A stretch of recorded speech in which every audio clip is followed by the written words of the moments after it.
సంవత్సరాల తరబడి ఎన్ని మందులు వాడినా మీ మోకాల నొప్పులు తగ్గట్లేదా? ప్రాణ పెయిన్ క్లినిక్ లో అత్యాధునిక చికిత్స. ప్రస్తుతం మనతో పాటు ఉన్నారు లోక్సత్తా అధినేత జయప్రకాష్ నారాయణ గారు. ఒకసారి కోల్కతా ఇష్యూపై సార్ అభిప్రాయం ఏంటో తెలుసుకుందాం. సార్ నమస్తే అండి. నమస్తే నిరుపమ. సార్ కోల్కతాలో జరిగినటువంటి ఆ ఇన్సిడెంట్ అఫ్ కోర్స్ మన దగ్గర కూడా చాలాసార్లు జరిగాయి అనుకోండి, బట్ ఇందులో అయితే అసలు ప్రభుత్వానికి సంబంధించిన వాళ్ళు ఉన్నారు, తర్వాత అక్కడ కాలేజీ ప్రిన్సిపలే స్వయంగా ఉన్నారు అనే వాస్తవాలు వింటుంటే ఇది కేవలం అత్యాచారం మాత్రమే కాదు, వెనకాల ఇంకా ఏదో జరుగుతోంది అని తీరా చూస్తేనేమో ముఖ్యమంత్రి స్వయంగా వచ్చి ధర్నాల్లో పాల్గొనటం, ఆ నిరసన చేయటం, ఏంటిదంతా అసలు ఏం అర్థం అవట్లేదు. నిరుపమ, ఇలాంటి సంఘటనలు మీరు అన్నట్టుగా అడపదడపు జరుగుతున్నాయి. ఇది కేవలం ఒక మహిళకు ఒకళ్ళు జరిగిన సంఘటన కాదు.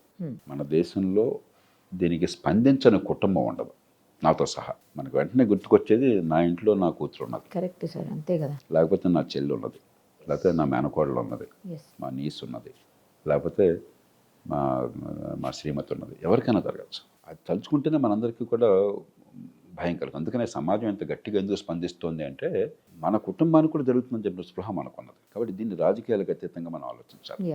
ఖచ్చితంగా. రెండోది, మీరు అన్నట్టుగా విచిత్రం ఏంటంటే మన వ్యవస్థలో ఎన్ని లోపాలున్నా కూడా రాష్ట్రంలో శాంతి భద్రతలను కాపాడే పూర్తి అధికారము, పూర్తి బాధ్యత రాష్ట్ర ప్రభుత్వానికి. Exactly sir. రాజ్యాంగం ప్రకారం జాతీయ స్థాయిలో ప్రభుత్వానికి కొన్ని బాధ్యతలు ఉంటాయి. లిస్ట్ 1 అంటారు 7వ షెడ్యూల్లో. రాష్ట్ర ప్రభుత్వాలు కొన్ని బాధ్యతలు ఉంటాయి, లిస్ట్ 2 అంటారు. ఉమ్మడిగా మరికొన్ని ఉంటాయి, లిస్ట్ 3 అంటారు.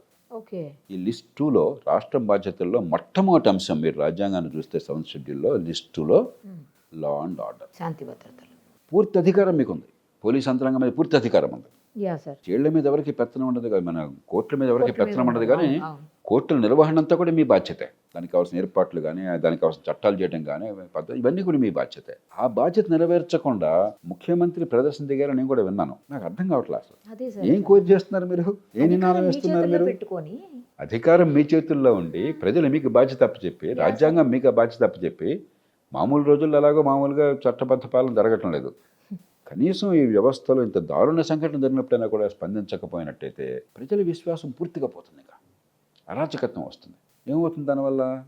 వేగంగా, సమర్థంగా న్యాయం అందుతుంది. ఇంత దారుణానికి పాల్పడిన వాళ్ళని గుర్తించి మన అమాయకుల్ని కాకుండా కఠినంగా శిక్షేస్తాము. ఇంత దారుణం అయితే ఉరిశిక్ష పడాలి.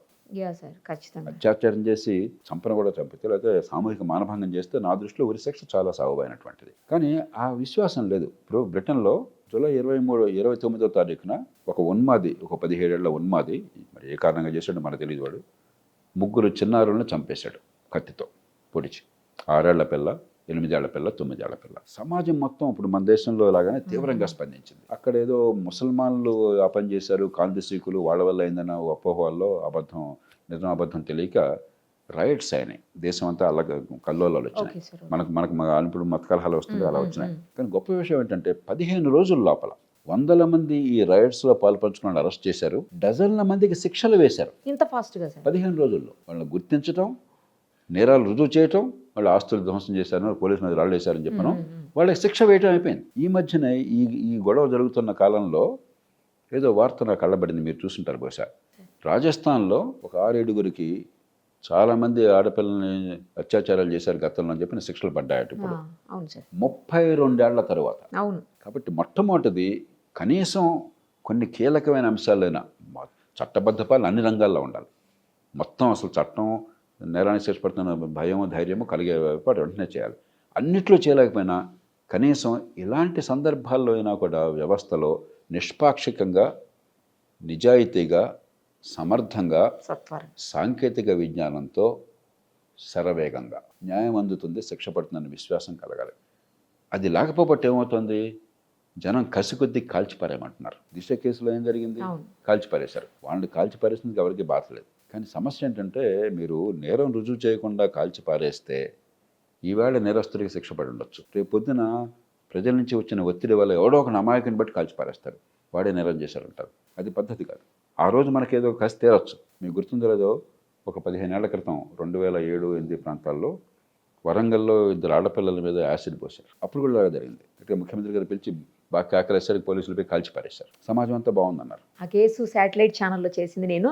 తర్వాత ఎవరైతే చనిపోయారో యాసిడ్ అటాక్లో ఆ అమ్మాయి ఎక్స్క్లూజివ్ ఇంటర్వ్యూ నేను మాత్రమే చేశాను, ఇంకెవ్వరు కూడా చేయలేదు. నాకు కాబట్టి మీకు ఇన్సిడెంట్ పూర్తిగా బాగా తెలుసు. అసలు మొత్తం మరి తెలుసు సార్. ఆ దుర్మార్గం చేసిన వాళ్ళు ఖచ్చితంగా ఉరిశిక్ష పడాలి. ఈ కేసులో బహుశా నేరం చేసిన వాళ్ళకే శిక్ష పడి ఉంటుంది, కానీ రేపు పొద్దున అలా గ్యారెంటీ లేదు. న్యాయ వ్యవస్థ మీద నమ్మకం పోతే, నేర న్యాయ వ్యవస్థ మీద నమ్మకం పోతే, దుర్మార్గం చేస్తే కఠినమైన శిక్ష వెంటనే పడుతుందన్న విశ్వాసం పోతే, అమాయకుల్ని చంపడానికి నెక్స్ట్ స్టెప్ ఆటోమేటిక్ అయిపోతుంది. కాబట్టి మన సమాజం ఇప్పుడు ఆ ప్రమాదం అంచున ఉన్నది. రెండోది, ఇది పక్కన పెట్టేద్దాం. ఇంత దారుణ నేరం జరిగినప్పుడు ఎవరైనా స్పందిస్తారు. పెద్ద దానిలో అసలు మీలో మానవత్వం అంటూ ఒక్క ఆవగంజంత ఉన్నా కూడా మీరు స్పందిస్తారు. కానీ ఈ నేరం ఒక్కరోజు జరగట్లేదే, ఒక్కరోజు నేరంతో ప్రారంభం కాలేదే. బహుశా ఆడపిల్లలు బయటకు పోతే భద్రత లేకుండా గేలి చేయటము, అంగాంగాలు వర్ణించడము, అశ్లీల పదాలు వాడటము, ఏలలు వేయటము, ఈవ్ టీజింగ్ చేయటము, అనుమతి లేకుండా ముట్టుకోవటం రోజు జరుగుతుంది. అవును సార్, కరెక్ట్ మేడం. ఈ దేశంలో ఒక మహిళ కాలేజీకి వెళ్ళాలన్నా, లేకపోతే షాపింగ్కి వెళ్ళాలన్నా, సినిమాకి వెళ్ళాలన్నా, సిటీ బస్సులో ఇంకొకటి ప్రయాణం చేయాలన్నా కూడా ఎన్ని రకాలైనటువంటి ఇబ్బందులు ఎదుర్కొంటున్నారు ఇవాళ. అలవాటు పడిపోయి దానికి ఏదో డిఫెన్సెస్ వాళ్ళు తంటాలు పడి వాళ్ళు అమ్మయాని బతికేస్తున్నారు. ఎప్పుడైతే ఈ చిన్న చిన్న నేరాలు, ఈ థ్రెషోల్డ్ లోపల ఉండే నేరాలు మనం పట్టించుకోవట్లేదో, సమాజం ఓకే అంటుందో, వాళ్ళే పెద్ద నేరాలకు వెళ్ళిపోతున్నారు. సమాజంలో ఒక భద్రత ఉన్నది. ఆడపిల్లని గురించి అశ్లీలంగా మాట్లాడితే నీకు వెంటనే శిక్ష పడుతుంది, దేహశుద్ధి అవుతుంది, లేకపోతే 4 రోజులు జైల్లో ఉంటావు, లేదా 1000 రూపాయల పెనాల్టీ, తర్వాత నీ పేరు ప్రొబేషన్ లిస్టులో పెడతాం, నీ కాలేజీ సీటు పోతుంది, లేదా ఉద్యోగం రాకుండా పోతుంది.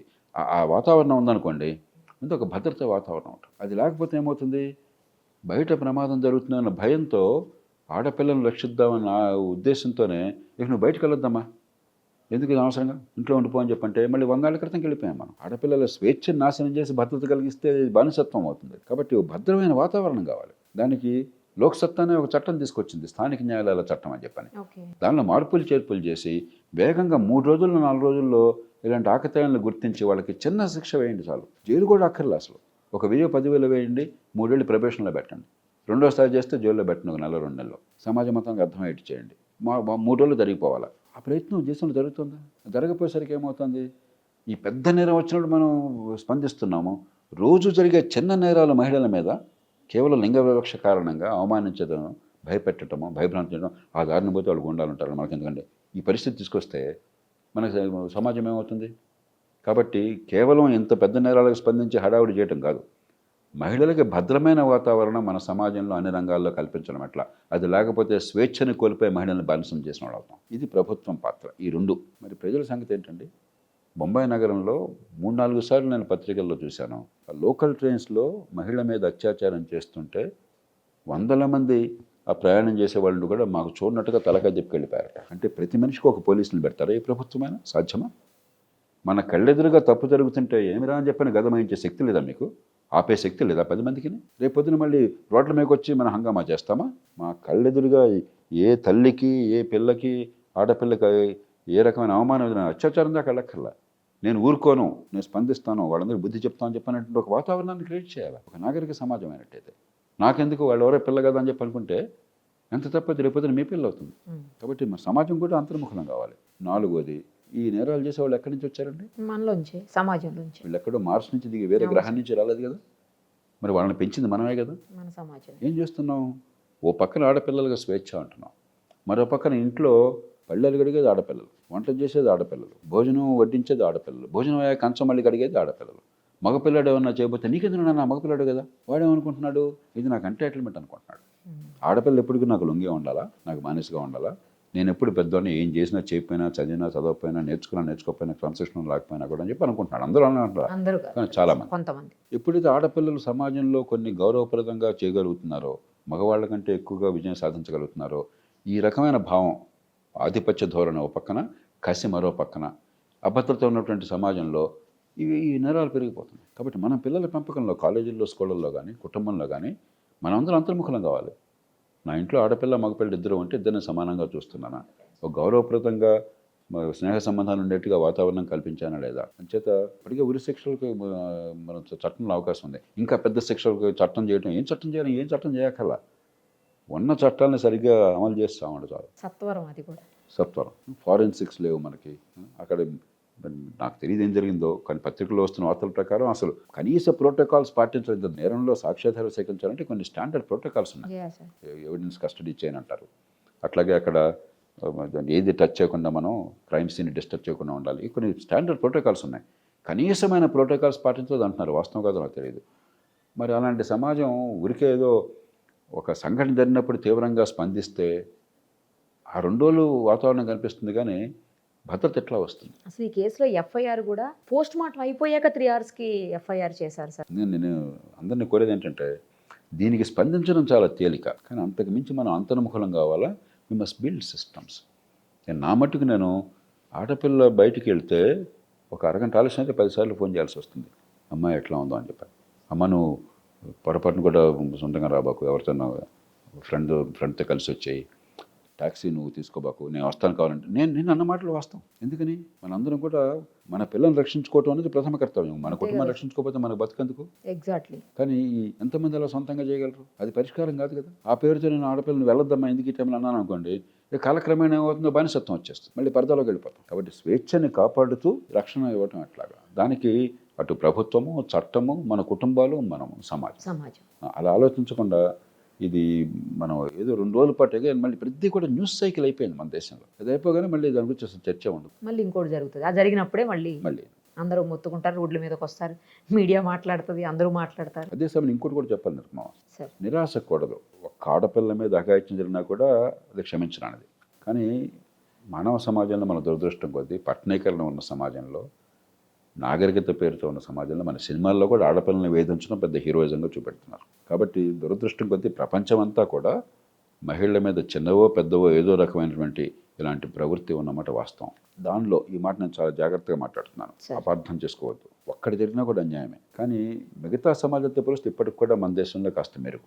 మనం దానికి అతిగా స్పందిస్తే, ఈ మధ్య కూడా టీవీ ఛానల్లో చూశాను, అవాకులు చౌకులు మాట్లాడారు యాంకర్లు. వాళ్ళకి ఏం తెలీదు, ఉద్దేశం మంచిదే, ఆవేశపడ్డారు. ప్రతి గంటకి కొన్ని వేల మంది మహిళల మీద అత్యాచారాలు జరుగుతున్నాయి ఈ దేశంలో. పచ్చి అబద్ధం, నాన్ సెన్స్ దే టాక్. అంకెల గురించి అవగాహన లేదు.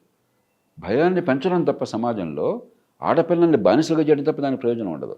కాబట్టి చర్చ వాస్తవాల ఆధారంగా బ్యాలెన్స్డ్గా ఉండాలి. మన దేశంలో అత్యాచారాలు దాదాపుగా రోజుకి 100 జరుగుతున్నాయి, క్షమార్హం కాదు. కానీ అమెరికాలో రోజుకి 300 జరుగుతున్నాయి. అంటే అక్కడ 300 జరిగితే ఇక్కడ 100 జరగచ్చు అని అంటలా. కానీ మనం ఉన్నదాన్ని ఎక్కువ చేసుకుని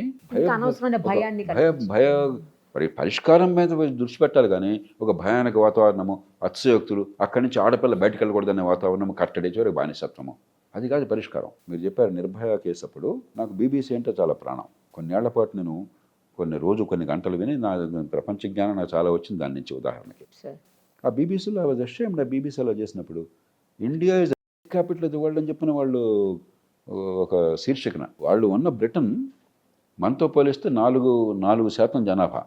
బ్రిటన్లో ఏడాదికి 16,000 రిపోర్ట్ అవుతున్నాయి. మనకంటే వాళ్ళకి చాలా ఎక్కువ ఉన్నాయి. అదే కదా సార్. వాళ్ళకి ఆ సంగతి తెలియదు, వాళ్ళు దురుద్దేశంతో చేయట్లా. మన రియాక్షన్ని బట్టి వాళ్ళు భారతదేశం క్యాపిటల్ ఇక్కడ ఇంకేముండవని చెప్పిన, అది కూడా మంచిది కాదు. కాబట్టి పబ్లిక్లో కూడా డిస్కషన్ కూడా ఎవిడెన్స్ బేస్డ్గా, సొల్యూషన్ బేస్డ్గా ఉండాలి. కానీ ఐ వాజ్ సో డిసప్పాయింటెడ్. ఒక నేషనల్ ఛానల్ ప్రతి గంటకి కొన్ని వేల మందికి అత్యాచారాలు, ఏమి మాట్లాడుతున్నారు వాళ్ళు? ఏం ఫలితం సాధించారు మీరు? సమాజంలో భయాన్ని పెంచేసి ఆడపిల్లలకి ఉన్న స్వేచ్ఛ లేకుండా చేయడం తప్పితే కన్స్ట్రక్టివ్గా చేయాలి. మనం ఏం చేసినా కూడా దానివల్ల పరిష్కారం రావాలి. పరిష్కారం important. Thank you sir, thank you so much. Suman టీవీలో మీ పర్సనల్ అండ్ బిజినెస్ ప్రమోషన్స్ కోసం కింది నెంబర్కి కాంటాక్ట్ చేయండి.